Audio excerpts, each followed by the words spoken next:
And down here below, we've got the entire group of villains, including the Creeper right here from ECCC, being the most expensive one probably in the entire shelf. Welcome home, Red Pack. It's your boy Marcus here, and welcome to Comfort Cartoons, a channel where I collect absolutely everything from the late 90s, 2000s, all the way to the modern day, and I'm also trying to create the world's biggest Spongebob and Nickelodeon collection. And I have a dog that has been featured throughout the history of Scooby-Doo. I mean, she's in Where Are You?, Be Cool, Mystery Incorporated. Hell, she's even been in the Monster Truck show. How did she get so many jobs as an extra? That's the real mystery. But I hope you guys are having an amazing day, and if you guys aren't, you know the drill. Scooby-Doo flip. Yummy.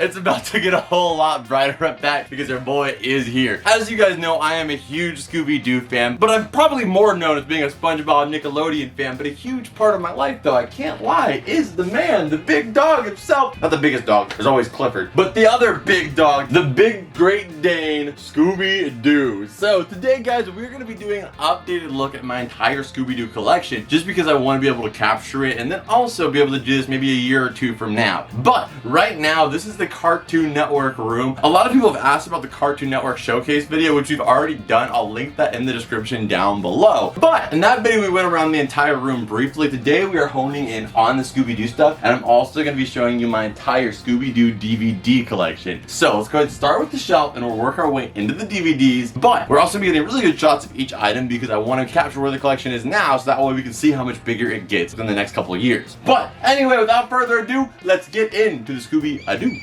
Okay guys, so let's just start up at the peak and work our way down. So right here on the top, we've got Shaggy and the Mystery Machine. And the thing about Shaggy and the Mystery Machine is that Scooby-Doo, I feel like, is one of the most classic licenses when it comes to arcade and fair products. I'm sure you've had a Scooby-Doo you won somewhere at some point, right? Oh, sure. Like everybody somehow won a Scooby-Doo from some kind of event because they were always a great prize. And these are no different. I got both of these at a local arcade called Round One, which I've actually done a video at before. So there's a little fun clip from that.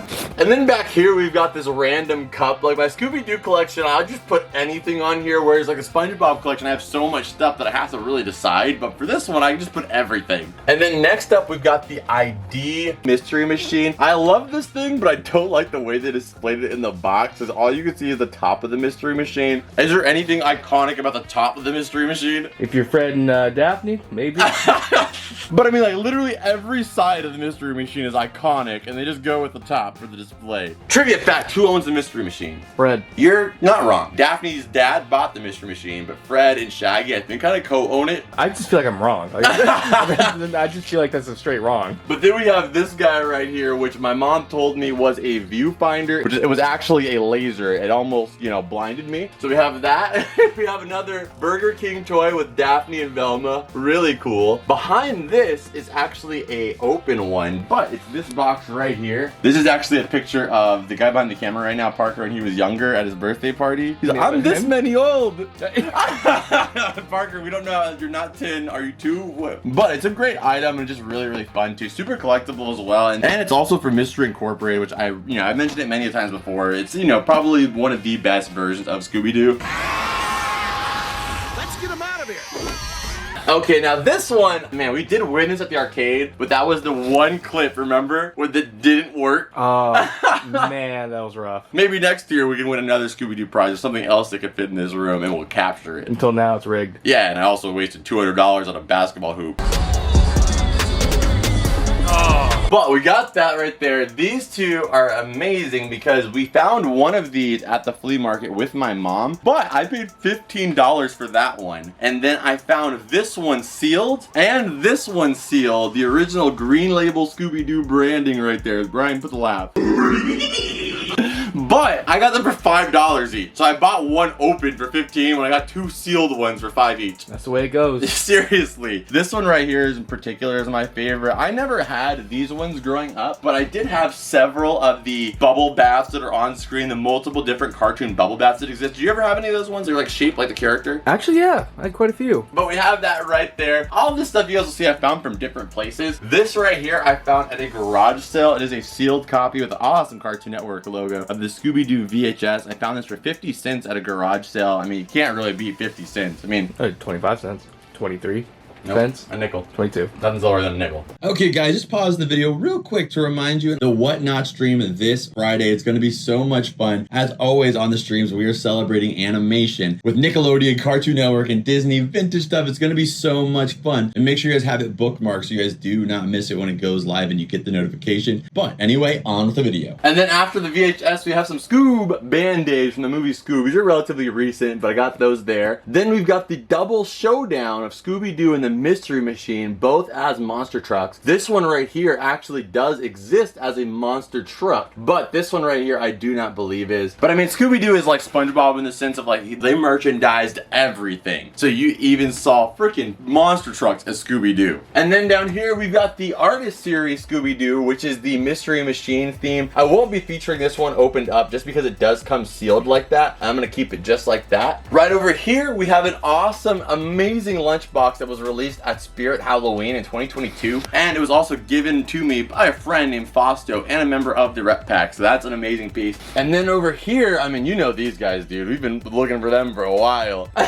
Which I would almost say it took 3 trips to find the whole crew. I feel like it took more because it took forever to find Velma. Yeah, exactly. We got to find Ed to Mode instead of Velma, but we did eventually find the entire crew for the McDonald's Scoob toys. Now over here, we're not going to spend too much time on because you guys have seen I've done a whole video on my Cartoon Network Funko Pop collection. So up here on top, we've got the entire crew, and then down here below, we've got the entire group of villains, including the Creeper right here from ECCC, being the most expensive one probably in the entire shelf. And then we come down here, and we have the Hex Girls, man. I'm a Hex Girl, and I'm gonna put a spell on you. They were actually inspired by Josie and the Pussycats. Did you ever watch that show? I did not. Mom said the name was inappropriate. Well, your mom was overreading it. No, she just didn't like Josie. Josie is kind of like, whoa. I don't know what kind of lifestyle they got with a name like Josie. But the Hex Girls have become icons now. And I mean, this pop when it came out was so hard to find, but I'm so glad that we have the Hex Girls in the collection. But then down here, we've got a bunch of different Scoobies. We got 2 Scooby-Doos. We got Ruh-Roh, we got Block, we got Scrappy-Doo, we got Shaggy eating a sandwich, and we got Scooby eating a sandwich. And then we've got the Witch Doctor, Werewolf, Scooby-Dum, and we've got this Daphne right here that is flexible as ever. And that's the only one we have for the Bendums of those. And then on all these different shelves, we have all the mini figures from Monogram. These are the bag clips. They have a whole Scooby-Doo line. And dude, you know that I was a Scooby-Doo fan like in the closet for a long time, because remember how long ago I started collecting these? Oh, I do. That was like in 2016, 2017. I got these Squish'ems. I was hunting for this glow-in-the-dark one. They are my favorite thing to collect because as you can see, they collect a lot of dust just kind of sitting there, and then you gotta get water, and they're just really not the best thing to collect. But they were fun in the time, and I think we're almost to the DVDs here. We got this box right here, which is my Scooby-Doo card game box. We open up all these on the channel if you haven't seen that video yet. And all those cards are right here. We have nearly the entire set. I am gonna buy the last couple cards that we need, which are over here on eBay as soon as I can find them for a good price. I know I'll be able to find them for cheap, so that's what I'm just kind of holding out on. But we need to find those last holographic cards. And we've got some Scooby-Doo dice, and we've got some little stuff here and there at this point, but we're pretty much done with all the main items. So I think that can encapsulate that stuff for right now until the next collection update. But now we've got a big stack to go through, and that is my Scooby-Doo video game and also a movie collection. Okay guys, so now we're going through the Scooby-Doo DVD collection. We're gonna go through it quick. I mean, if you guys don't know, I am on a quest to try to collect, I mean, a lot of things, but my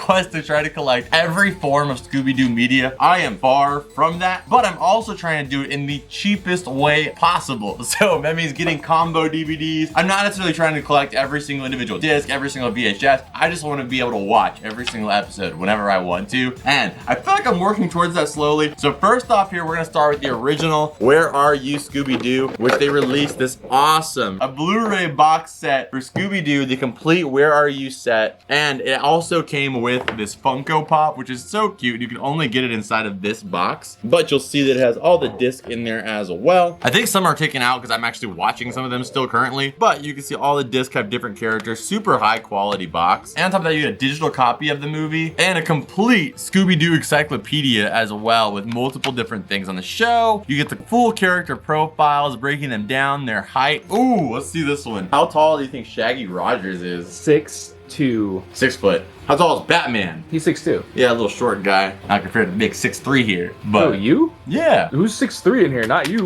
Yes, You are me. 6'2". I'm Batman plus the little things on his head. The little, what are those things called? Ears? Ears. Bruh. All right, so let's close that guy up. That is an awesome set. They've done multiples of these. They have one like the Mystery Machine. They have one that's just like a regular disc. They've got varieties, but this is the one that we got. And like I said, we're trying to do this as cheap as possible. So we got all the episodes. I'm not buying any more. You should bookmark this. You said I'm not buying any more. Oh, I'm not buying highly any more doubt of that. these episodes. Of these episodes, I've got them. So Okay, like, all right. I'll buy other movies like this one right here. The new Scooby-Doo movies. Every single one of these is a kind of like an episode that features a celebrity. It could be the Harlem Globetrotters. It could be Don Knotts, or it could be Mama Cass. Which all those episodes, you gotta remember, they were made in the 60s, 70s, so there's some sketchy stuff. The Mama Cass episode in particular has some very risque jokes. There's 23 of them on here, and it says almost complete. I'm not sure which ones are missing. I think the one that's missing is actually Scooby-Doo Meets the Addams Family, because the guy who plays Gomez, like his family or whatever, I think won't like release the rights or something along those lines. I could be wrong, but that's why it says almost complete. So we got that guy right there. Next up, we got Scooby-Doo and the Arabian Nights, which was sent over by Jason and Emma Jean before in fan mail, so thank you so much to them. They've got a lot of Scooby stuff in here, so thank you so much to them. Absolutely awesome to check off. Then we've got the Cyber Chase, we've got Cyber Chase, and then we've got Cyber Chase. I was thinking it wasn't gonna be Cyber Chase, but it was. Do you know which one is the most nostalgic for me as a kid? Arabian Nights. No, this Cyber Chase. Cyber Chase is seriously like the Scooby-Doo of the 90s, I feel like. It was just so perfect. I would love to see them remake Cyber Chase in 2023. That would be so sick. So we got multiple copies of Cyber Chase right here. I got one as a gift. I bought myself one, and then we found this one at a thrift store. Okay, we have the Legend of Phantosaurus. Probably one of my favorite ones ever. We've got Scooby-Doo and the Loch Ness Monster. This one's got 3 in 1. We've got Scooby-Doo, the Big Top Scooby-Doo and the Creepy Carnival, and Scooby-Doo Circus Monsters.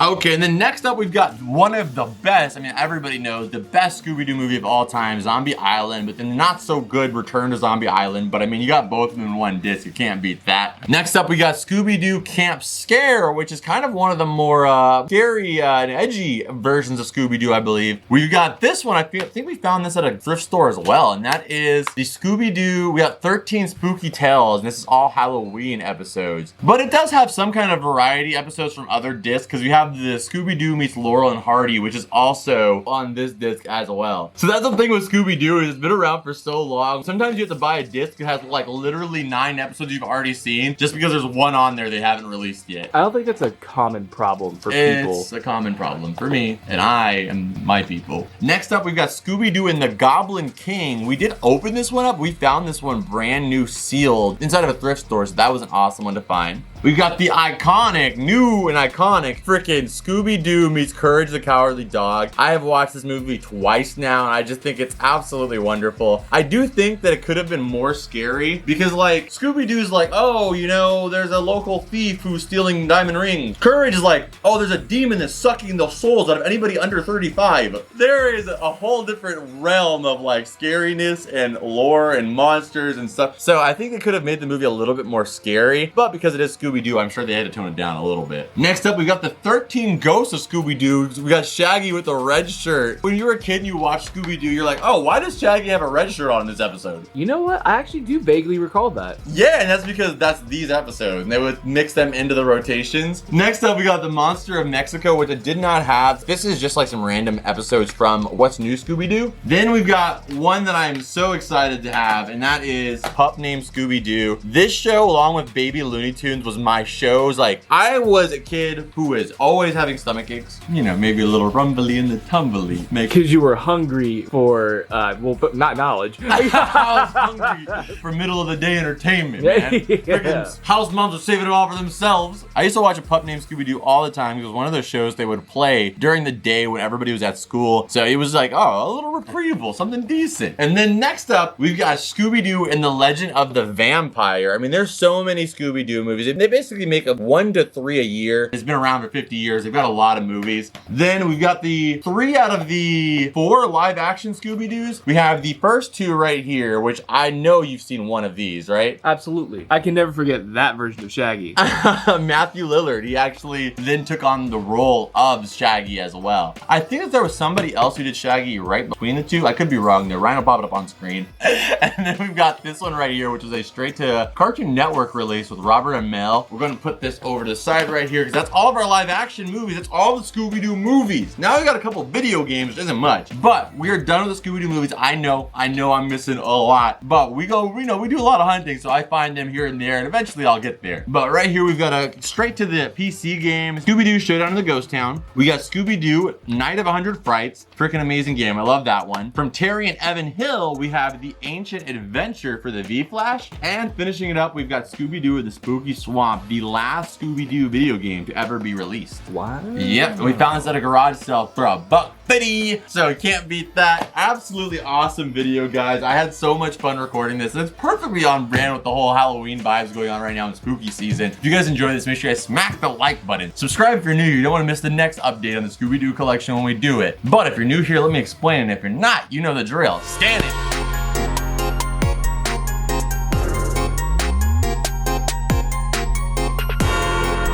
Alright guys, so that's actually it for this video. I hope you guys enjoyed it. If you guys did, make sure you guys smack that like button, subscribe if you guys are new here, and make sure you guys check out the next video coming out very, very soon. So make sure you subscribe for that. You guys are not going to want to miss it. And also check out this video screen right here, which is the last epic video on this channel. I know you're going to love it. We've been doing Halloween themed videos all month, and I've already done like 3 or 4 Scooby-Doo themed videos. So if you check out that video, it should put you on a playlist of all the Scooby themed videos. I'll see you guys over there. And as always, Ret Pack, I will see you beautiful people in the next one. Adios. Bloop.